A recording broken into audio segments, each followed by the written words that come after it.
کتا پلید نہیں ہوتا، کتے کا تھوک پلید ہوتا ہے، تھوک ناپاک ہوتا ہے، اور جو گیلا کتا ہے وہ ناپاک ہوتا ہے، اور جو خنزیر ہے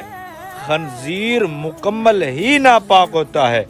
اور حضور علیہ الصلوۃ والسلام نے ارشاد فرمایا کہ خنزیر بھی ہو اور گند سے بھرا ہوا بھی ہو، یعنی خنزیر بھی ہو اور غلاظت نجاست غلیظہ سے بھرا ہوا بھی ہو، تو وہ بندے کے ساتھ لگ جائے تو وہ اتنا برا نہیں ہے جتنا برا ایک نامحرم غیر محرم عورت کے ساتھ جسم ٹکرا جائے تو اتنا پلید ہے، اتنا پلید وہ جو خنزیر ہے، گند سے بھرا ہوا بھی اتنا ناپاک نہیں ہے۔ تو لہٰذا ان کو بھی کوئی سمجھائے، پہلے ان کی بھی کوئی اصلاح کرے کہ خدا را یہ کیا کر رہے ہیں، لوگوں کی کیا جا کے یہ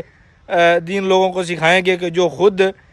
ایک بندے کو اور ایسے کو منبر رسول پر کھڑا کر رہے ہیں اور اس سے خطبہ لے رہے ہیں کہ جو بندہ 11 مہینے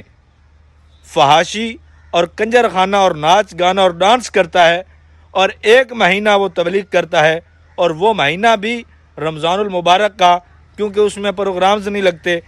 یہی وجہ ہے، خدا را ہوش کے ناخن لیں کہ ایک بندہ 8 مہینے 8 سال 10 سال 15 سال جامعہ یا مدرسہ میں لگا کے ممبر پر بیٹھتا ہے، اور ایک جو ہے وہ 25 سال ڈانس میں گزار کے آپ نے اس کو ممبر پر کھڑا کر دیا ہے۔ خدا را شاید کہ اتر جائے تیرے دل میں میری بات۔